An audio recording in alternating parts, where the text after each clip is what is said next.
James Harden aka the beard, NBA का one of the most exciting offensive superstar. पिछले 10 सालों में harden ने अपने जबरदस्त ऑफेंसिव गेम से एनबीए की दुनिया को हिला के रख दिया है। उसके एक्सट्रीमली क्विक ड्रिबल कॉम्बोज और स्टेप बैक थ्रीज के वजह से वो पिछले 10 सालों में एनबीए का one of the most unguardable player माना जाता है। 2010s के पिछले डेकेड में एनबीए में सबसे ज्यादा पॉइंट्स करने वाले प्लेयर्स में जेम्स हार्डन नंबर 3 पे आता है विथ मोर देन 18,000 पॉइंट्स। उसके ऊपर सिर्फ लेब्रॉन जेम्स और केविन ड्यूरेंट आते हैं। सो आप समझ ही सकते होंगे कि हार्डन के ऑफेंस ने इन पिछले 10 सालों में कैसा कोहराम बरसाया है। सो गाइस, चलो आज के वीडियो में जानते हैं इसी द बियर्ड जेम्स हार्डन के स्टोरी के बारे में।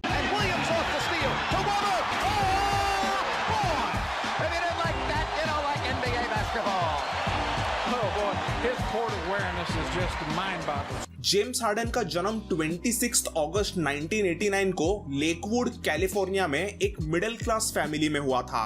पहले तो उसका नाम जेम्स हार्डन जूनियर रखा गया था and his father was James harden senior, but उसके पिता हार्डन सीनियर कुछ ड्रग्स वगैरह के इश्यूज की वजह से बार बार जेल में जाते रहते थे। सो उसके ऊपर उसके मॉम टिमोनिया विलिस का ही ज्यादा इन्फ्लुएंस रहा था। उसके पापा उसके जिंदगी में ज्यादा थे ही नहीं, इसलिए उसने बचपन में ही अपने नाम में से जूनियर वर्ड को हटा दिया और अपने आप को वो सिर्फ जेम्स हार्डन कहने लग गया।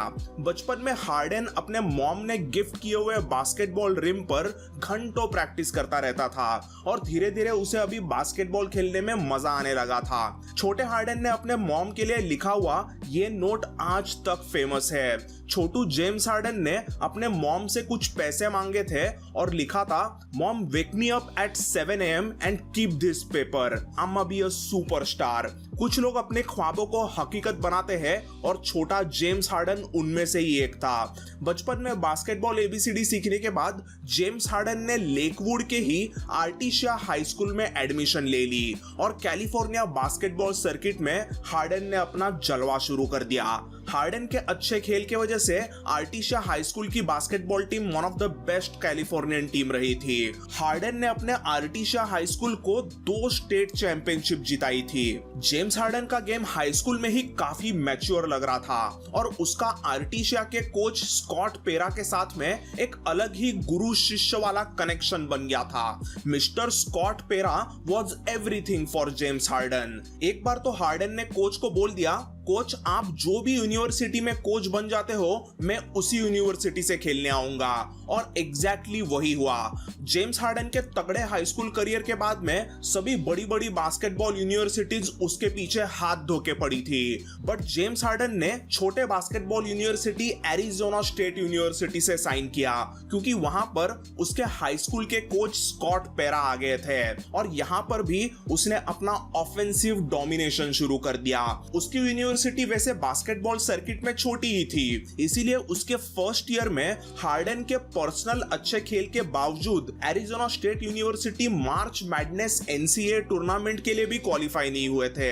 बट सेकेंड ईयर में हार्डन के तगड़े खेल के वजह से एरिजोना स्टेट सन डेविल्स की बास्केटबॉल टीम मार्च मैडनेस में पहुंचे थे, बट वहां पर वो सिरैक्यूस यूनिवर्सिटी से सेकेंड राउंड में हारे।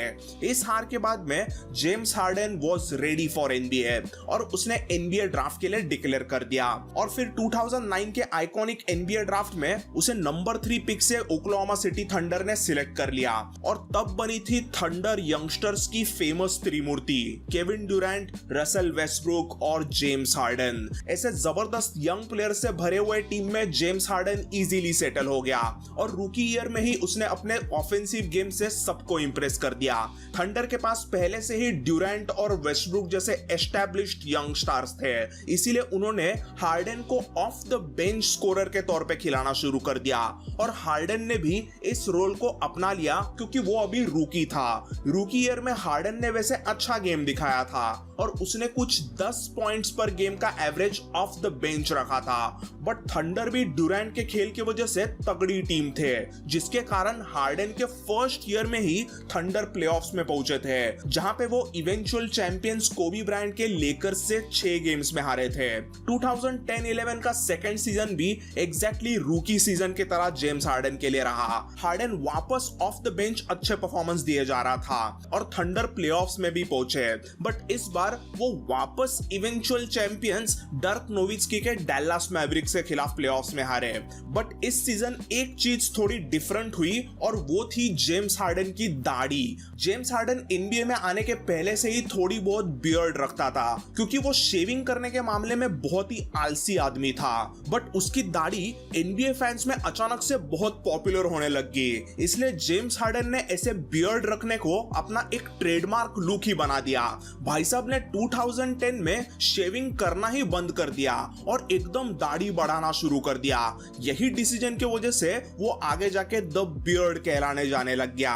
सो अभी बड़ी बियर्ड लेके जेम्स हार्डन थर्ड सीजन में आया और उसने ऑफेंस पर पागलपन शुरू कर दिया। His shooting numbers improve drastically और उसे ऑफ द बेंच भी ज्यादा शॉट्स लेने का मौका मिलने लग गया था। उसके अच्छे परफॉर्मेंसेस की वजह से थंडर का ओवरऑल गेम अभी अलग लेवल पर चला गया था। पहले तो ड्यूरेंट और वेस्टब्रुक हंगामा करते रहते थे, बट जब उन्हें थोड़ा बेंच पे आराम मिलता था तब हार्डन अपना जलवा शुरू कर देता था। 2011-12 का सीजन मतलब इस यंग त्रिमूर्ति का एक अल्टीमेट धमाल सीजन रहा। हार्डन ने इस सीजन में ऑफ द बेंच आकर 17 पॉइंट्स, 4 रिबाउंड्स और 4 असिस्ट एवरेज किए थे। फिर प्लेऑफ्स में भी जेम्स हार्डन ने ऑफ द बेंच कमाल के परफॉर्मेंसेस दिए और ओक्लाहोमा सिटी थंडर्स फाइनल्स तक पहुंचे थे। बट 2012 के फाइनल्स में तगड़े मायामी हीट के टीम ने थंडर को हरा दिया था। बट कोई बात नहीं, थंडर के यंग त्रिमूर्ति का ये पहला ही फाइनल्स था और वो आने वाले समय में कई और कारनामे करेंगे, ऐसा सभी एनबीए फैंस को लगा था।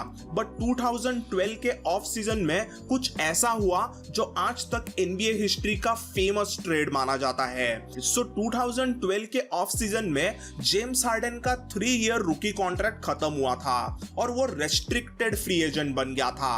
अब ये सब रेस्ट्रिक्टेड फ्री एजेंट और रूकी कॉन्ट्रैक्ट ये सब क्या होता है ये जानने के लिए मेरा एनबीए इकोनॉमिक्स वाला वीडियो जरूर देखिए, वो अभी मैं ज्यादा एक्सप्लेन नहीं करूंगा। सो जेम्स हार्डन तो अब ओक्लाहोमा सिटी थंडर का थर्ड इंपॉर्टेंट स्कोरर बन गया था और इसीलिए वो ऐसे ही कम पैसे तो नहीं लेने वाला था। उसे ओक्लाहोमा सिटी थंडर से 4 ईयर 60 मिलियन का तभी का मैक्स मनी कॉन्ट्रैक्ट चाहिए था, बट स्टूपिड थंडर मैनेजमेंट ने उसे 4 ईयर $54 मिलियन ऑफर किए और सीधा बोल दिया 1 घंटे में आप इसका जवाब दीजिए।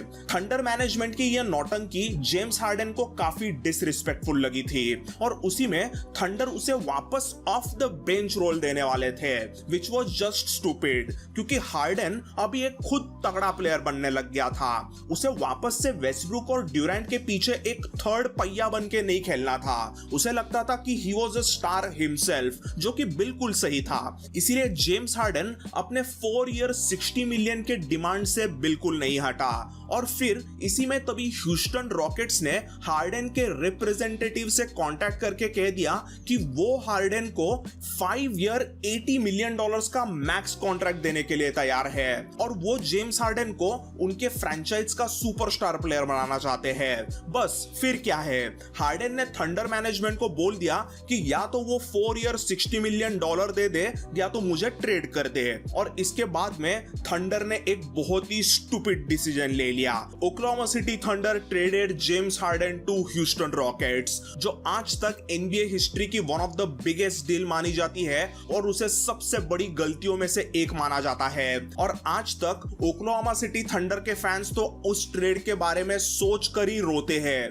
ह्यूस्टन में जेम्स हार्डन का एरा शुरू हो गया था और पहले ही गेम में पता चला था कि अब एक तूफान आने वाला है। रॉकेट्स के लिए पहले ही साल में हार्डन ने आग लगानी शुरू कर दी। हार्डन अपने जबरदस्त फुटवर्क और ड्रिबलिंग से किसी भी प्लेयर को नचा सकता था। उसके साथ 1-on-1 खेलना किसी भी डिफेंडर के लिए इम्पॉसिबल जाने लगा था और वो डिफेंडर्स के मुंह पर शॉट्स मार के कई बार अपना फेमस कुकिंग सेलिब्रेशन करता था, जो तभी फैंस में बहुत ही पॉपुलर पॉपुलर हुआ था। हार्डन का राइवल स्टेफ करी अपने 3 पॉइंटर वाले गेम से एनबीए को बदल रहा था। सो हार्डन ने भी अपने 3 पॉइंट गेम पर मेहनत की और अपना खुद का एक 3 पॉइंट हथियार डेवलप किया और वो था उसका भयानक स्टेप बैक 3 पॉइंटर। हार्डन के क्विक स्टेप बैक थ्रीज ने एनबीए में तबाही शुरू कर दी और वो उसके गेम का सबसे डेडली हथियार बना।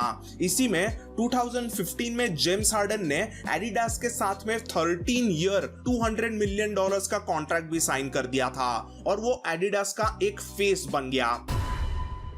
Still here? रॉकेट से खेलते हुए जेम्स हार्डन ने 2012 से लेकर 2017 तक 5 सालों में कुछ तगड़े ऑफेंसिव गेम से डोमिनेशन किया था, बट फिर भी रॉकेट्स की टीम प्लेऑफ्स में कुछ ज्यादा कारनामे नहीं कर पाए थे। हार्डन ने प्लेऑफ्स में भी कुछ अच्छे परफॉर्मेंसेस दिए थे, बट ह्यूस्टन की टीम बाकी वेस्टर्न कॉन्फ्रेंस के टीमों के कंपैरिजन में इतनी भी तगड़ी टीम नहीं थी।